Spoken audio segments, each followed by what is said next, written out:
Unitarian Universalism. Worship. I'm the Reverend Sue Matranga Watson. You can recognize me now without my mask on. And I will be your worship leader this morning. We acknowledge the lands on which Eastrose Fellowship building sits on, and those that are home now to widespread communities. These lands are the traditional village sites of the Multnomah, Wasco, Wishram, Cowlitz, Klamath bands of Chinook, Tualatin, Kalapula, Molalla, and many other peoples who have made their lives here. We thank the original caregivers of this land and their descendants who are among us still. If you have a joy and concern and you would like to share with the congregation, or if you have an announcement, there are forms in the lobby to fill out and put them in the basket, offertory basket, and I will share them later.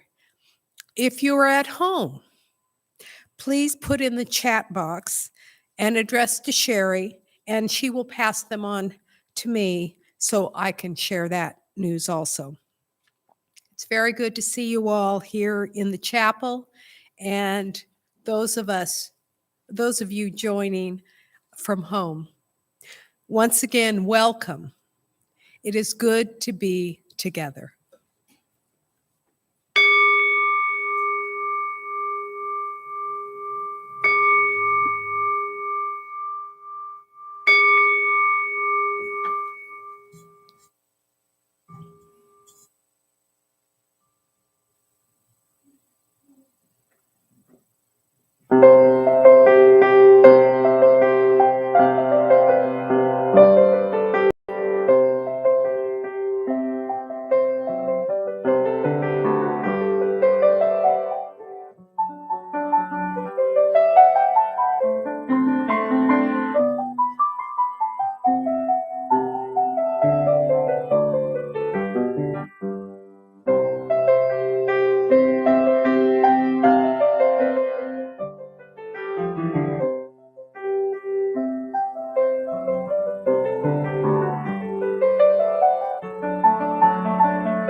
These are opening words by Israel Zangwill.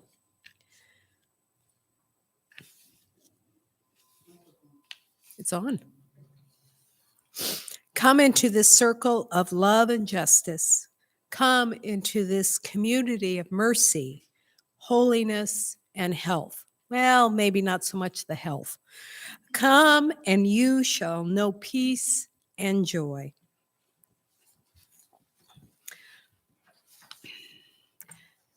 The chalice lighting today, I will read and Patty will light the chalice. May the light we now kindle inspire us to use powers to heal and not to harm, to bless and not to hinder, to help and not to curse, to serve the community and each other.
We have a lot more moving parts now.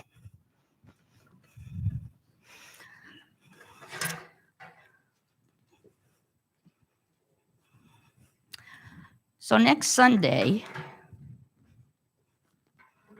is Martin Luther King's birthday. And I want to honor that by telling a story written by Paula Young Shelton. Now, for those of you who are old enough, this would be Andrew Young's daughter. And it's called Child of the Civil Rights Movement.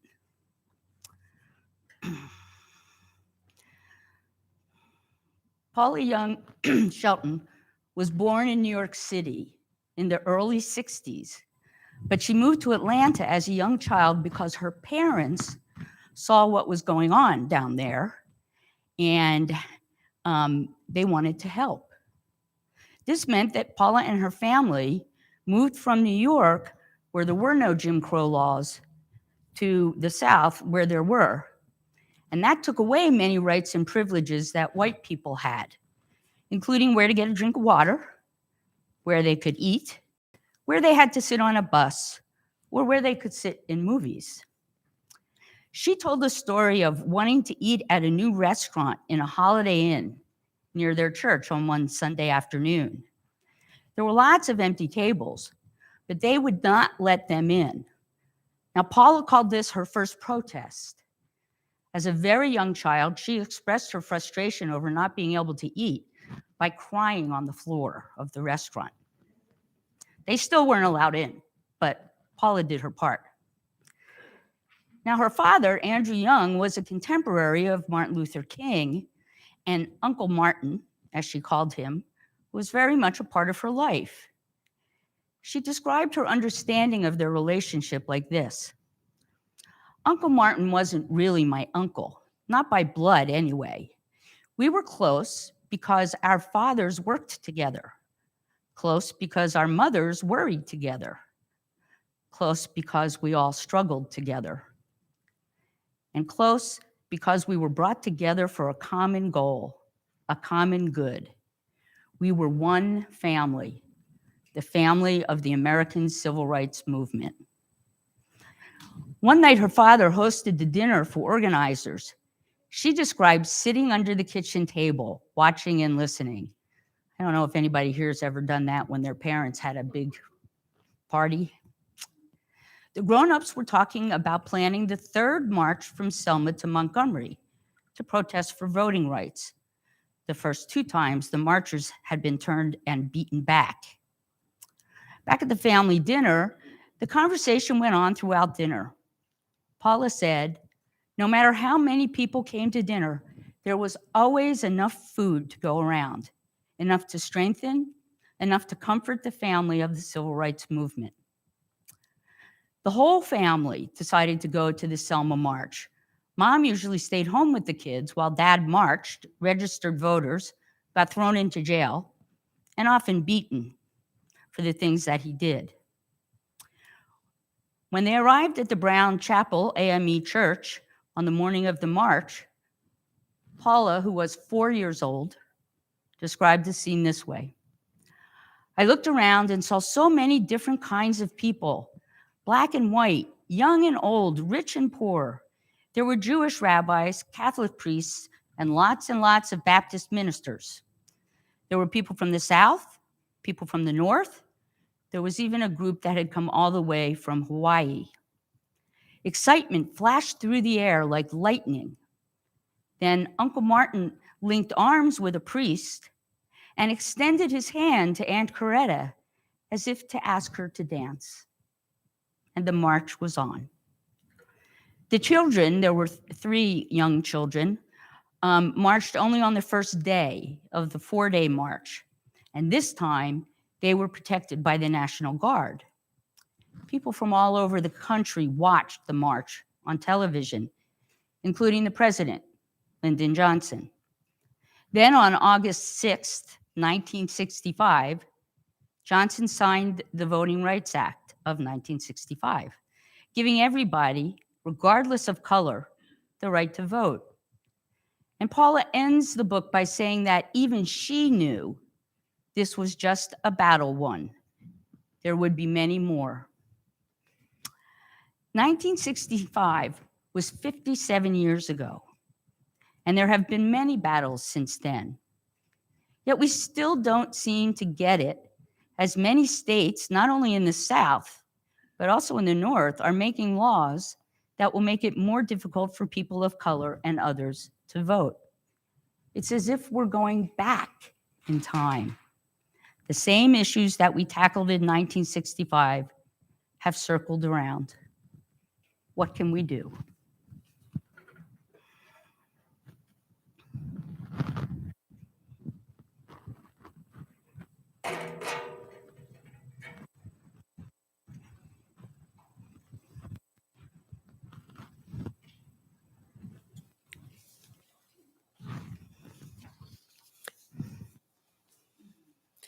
Let there be an offering to sustain and strengthen this place, which we call Eastrose, and is so sacred to many of us, a community of memory, of hope, for we are now keepers of the dream.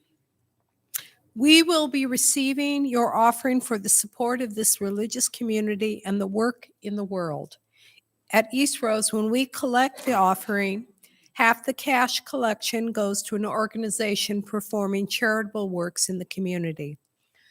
This quarter is Human Solutions.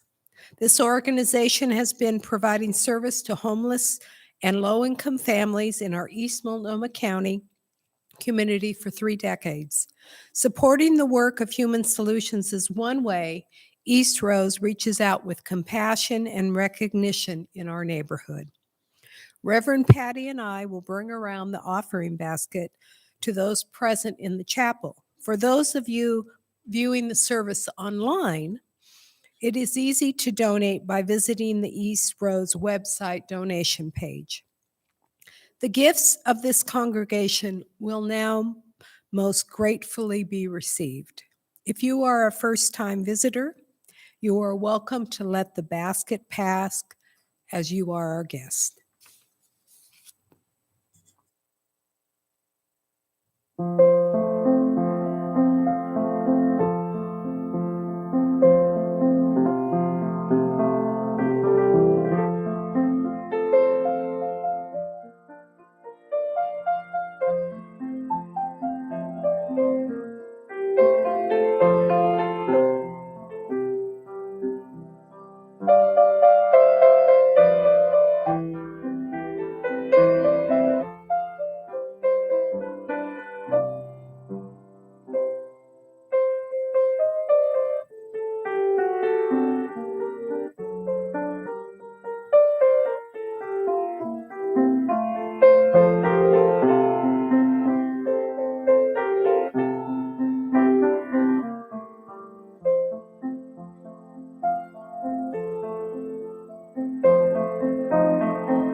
Cowardice asks the question, is it safe? Expediency asks the question, is it political? And vanity comes along and asks the question, is it popular? But conscience asks the question, is it right? And there comes a time when one must take a position that is neither safe, nor political, nor popular. But one must do it because conscience says it all is right.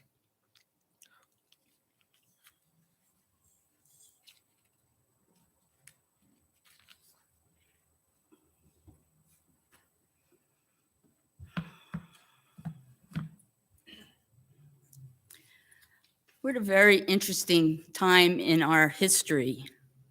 COVID, climate change, political climate change, and issues of racism, which are rampant in our communities, like gun violence. It seems like not a day goes by that isn't news of a new death, and they are mostly young Black men and women who are the victims. Racism is a volatile subject even to talk about. It is also something that our parent association, the Unitarian Universalist Association of Congregations, of which we are one, is working on. And so we should know something about what they are doing. All of these issues impact us, our families, our neighbors. Once again, the front page of the Oregonian this morning, violence and homelessness. And at least for me, are redefining family. All of my birth family is on the other side of the continent and therefore inaccessible right now. So my chosen family is more important than ever. That family includes you, since you are who I spend most of my time with. And so our parent organization, the UUA, is also part of our family. And we should know what's going on with them because it affects us. Just as things our birth parents do affect us, become part of our story.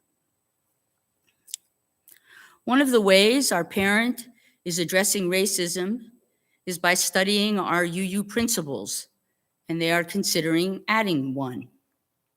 I've spoken and written about the 8th principle previously, so if you want to know more about it, give me a call and I'll point you to some resources. What I want to talk about today is how they're doing it.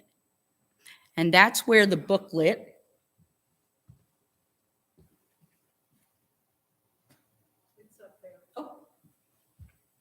I already brought it up. I don't know if you can see this. It's 30 years old.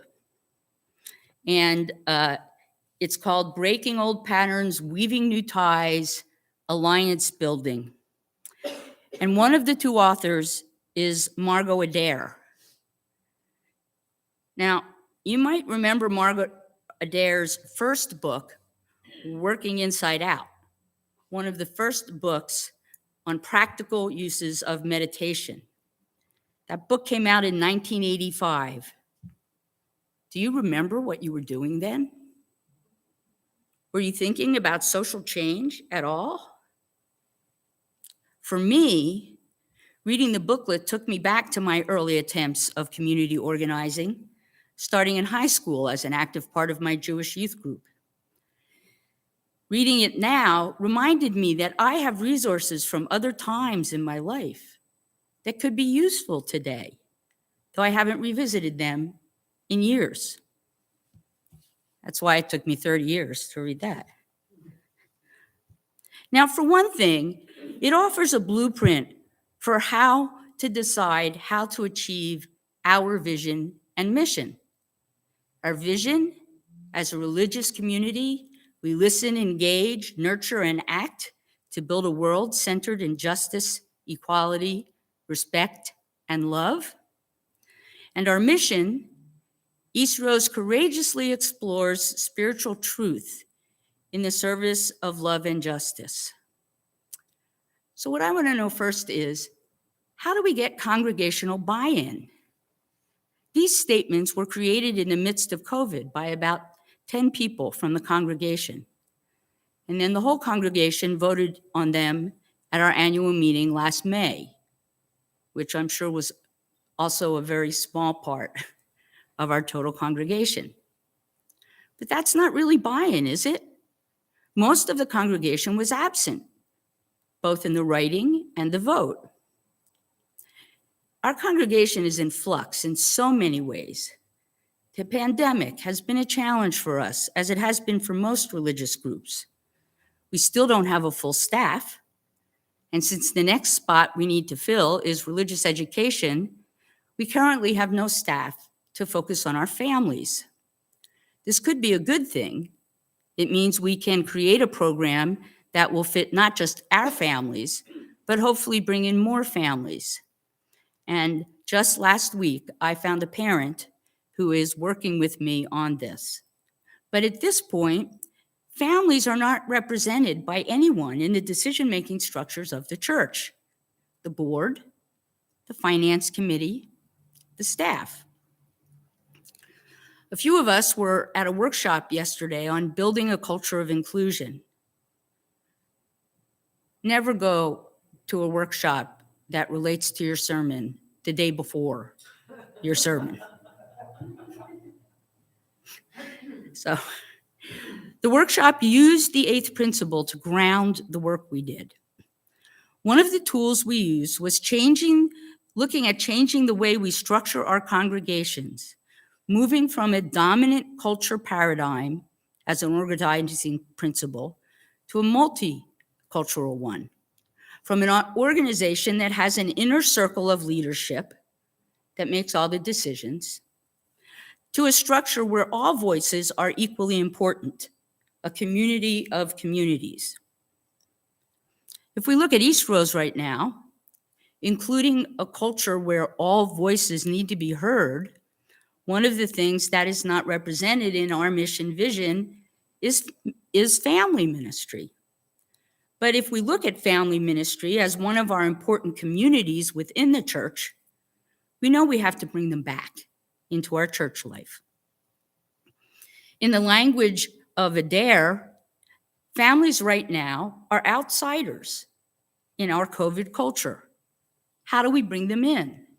How do we give them a voice in our journey, hopefully, out of COVID? How do we make sure their voices are heard? And if we looked at all the communities that currently are a part of Eastrose, what is left out? What's included? How do we balance the voices that are represented in our community now and those that have disappeared in the last 2 years? Let's go back to our mission statements and assume for now that the entire congregation does embrace it. One way to interpret it is seeing everything we do in church in service to using our resources to reach beyond our congregation, to those in our community who are not yet part of our congregation. How do we, and here's the mission, explore spiritual truth in the service of love and justice? Does this mean we all have to have the same spiritual truth? Maybe not, but it does mean we all have to be in conversation about it, making sure that all voices are heard equally. And then we have to do the same thing with love and justice. So here we have 2 examples of this. One is internal family ministry, and one is organization, our mission to courageously explore spiritual truth that directs us to serve love and justice. How do we get from where we are to where we need to be? And how do we deal with conflicts that are bound to surface? Eastrose, like most UU congregations, tends to be conflict avoidant. Here's one that's particularly timely. We have an outreach committee that formed during COVID. And for the time being, it also houses our justice work, since it works with our Sharing the Bounty partners. Now we have 4, Snowcap and Human Solutions, both of which now have liaisons from our church. But that leaves 2 more. And except for collecting money, we're not really involved with them. One is Kinship House, that used to share our property and now is running out of their Northeast Portland home. And the other is Nadaka Park, which we have done things with in the past, but not recently. And then there are other organizations like East County Rising. Most of you don't know this yet, but at Eddie Morales' request, Eastrose will have a significant role in the Justice Initiative for this year's General Assembly, the national gathering of the UUA, which will be held in Portland in late June. You'll hear more about this as it gets closer. But why don't we have someone attending their public meetings? Or our neighborhood association, Wilkes East. And there are more organizations in the community. I've just named 6. 2 we're working with, 2 we should be working with, and 2 we could be working with. If we use just these 6 organizations, imagine if there was someone from Eastrose volunteering at each of these agencies. And if we wore Eastrose t-shirts, which are coming, or identified ourselves as coming from Eastrose, this is part of alliance building, the principles of which we have known, but perhaps forgotten. In the booklet, Adair says, instead of asking, how do we get them to join us, we should ask, what do we need to do to join them? Our outreach team has a different vision of how to reach out to the community, but it's not what I just outlined above. This vision came from a conversation with Richard Shary and I, the other from a group that has been meeting together for over a year. How do we get these 2 ideas in one room and work out how to bring them together? In the dominant culture paradigm, which is how most churches run, we don't. We have a committee that's part of the leadership of the church. If we have a multicultural paradigm where all voices are welcome, we can find solutions that involve both perspectives, like by creating another team that works on justice alongside our current outreach team, for instance. And if one person from each of these 6 agencies joined together with us in working on our mission and vision, think about how much broader our knowledge of our neighborhoods would be. Now, another theme that pervades the booklet is diversifying our community, also a concern of the 8th principle. This includes acknowledging our own privilege. Now, one of the positive impacts of COVID is that during the last 2 years, we have had some visitors with backgrounds different from most of us. So I know I'm not speaking to all of you, but I am speaking to most of you. If you come to Eastrose, you probably have benefited from your privilege as a white person. People of color and other minorities don't usually stay with us for very long.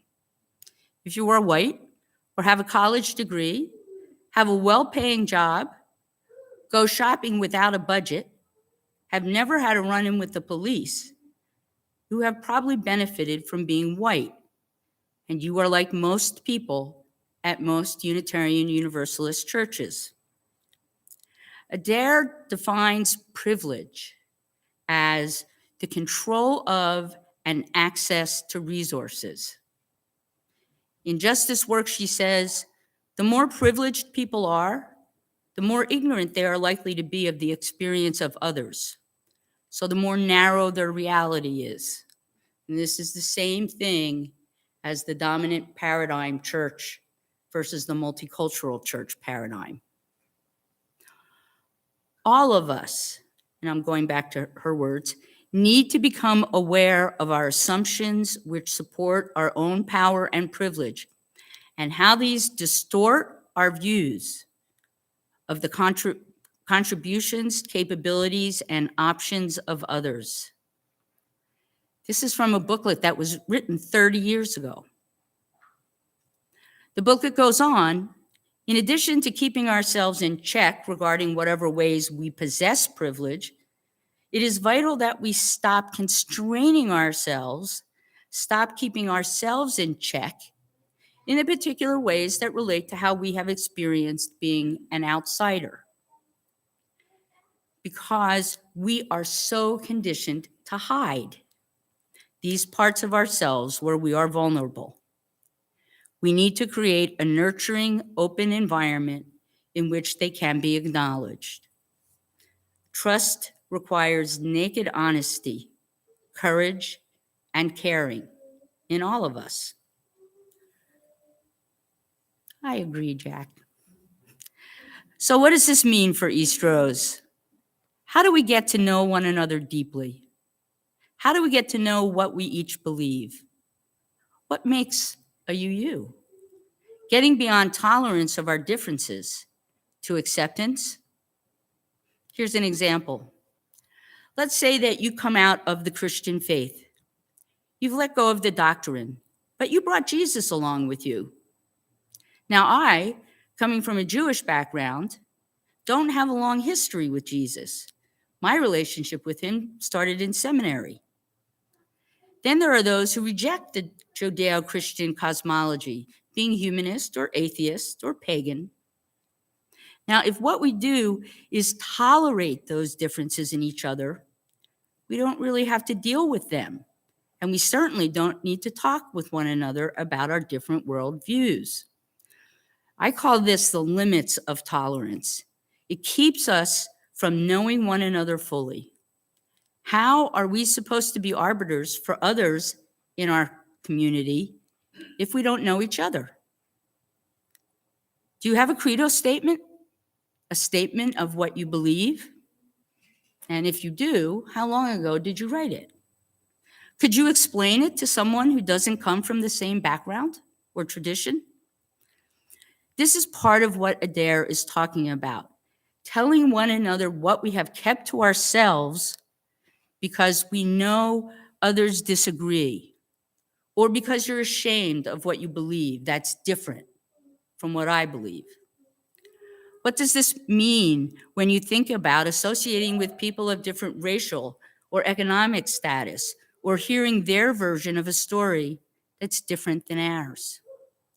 How do we make them feel welcome in this mostly white, mostly middle-class congregation? How do we make people feel welcome from a different culture, especially out here in the most diverse city in Oregon?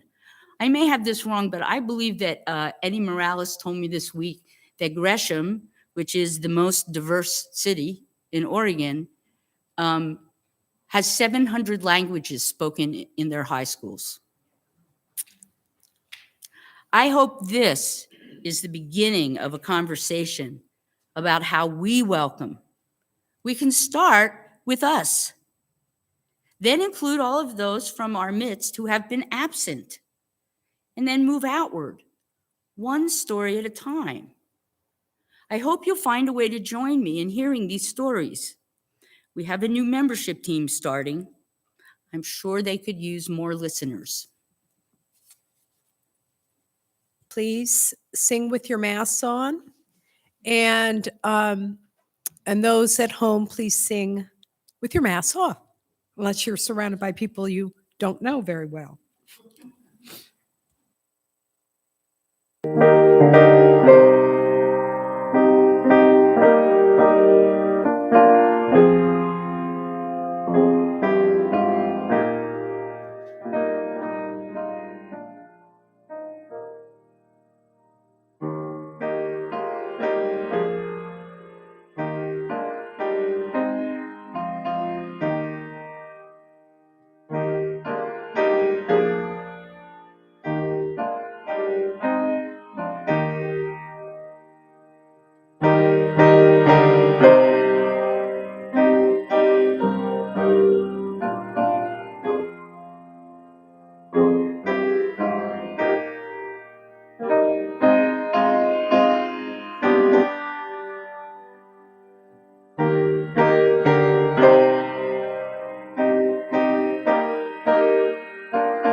This is a poem from Howard Thurman. It's actually my most favorite poem, or one of my most favorite poems.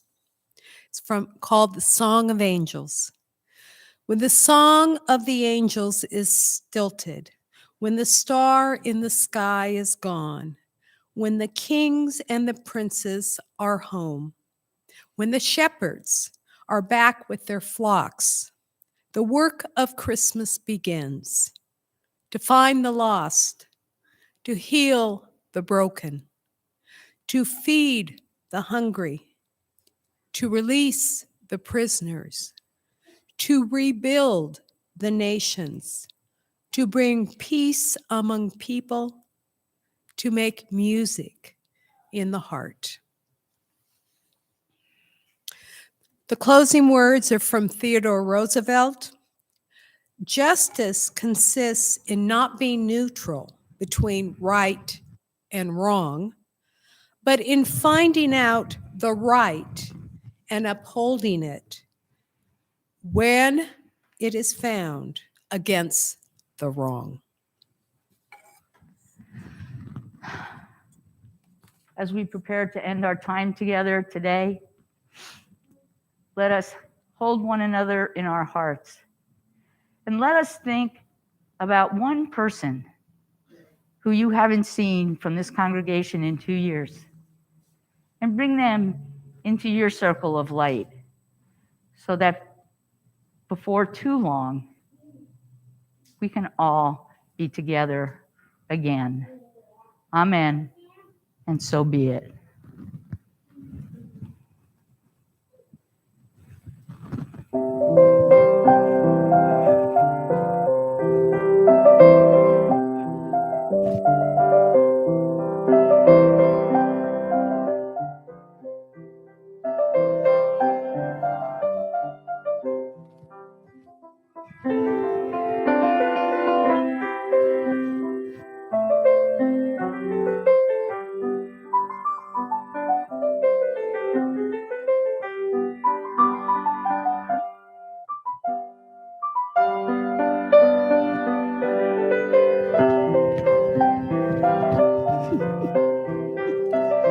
Oh, sorry.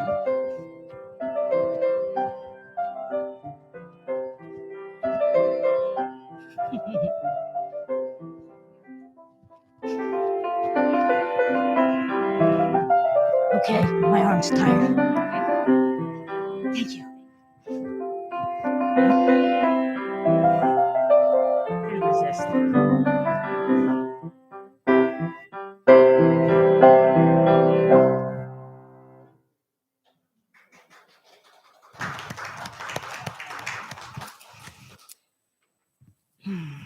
Thank you, Mary. Before I say the announcements, I guess I have one little announcement. I am not contagious, even though I sound like garbage.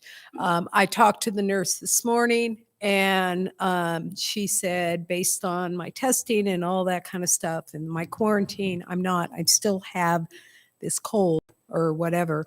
But so you don't have to worry about me spreading to you at this time. Who knows about tomorrow? A special thanks goes out to Phyllis Adams, Reverend Patty Pomerantz, Mary Reese, and John Netherton. Today was his Dubray today. And thank you, Bonna, for these beautiful flowers that she brought. I just, okay. And I don't have any announcements from anyone else. Next week will be Reverend Erin Walter. She is the speaker, and the topic is The People We Are A-Changin', Reflections on the Third Principle of Unitarian Universalism. And I think at this point, I'm going to just say the service is over, and you can mingle appropriately, not too close, and have a great Sunday.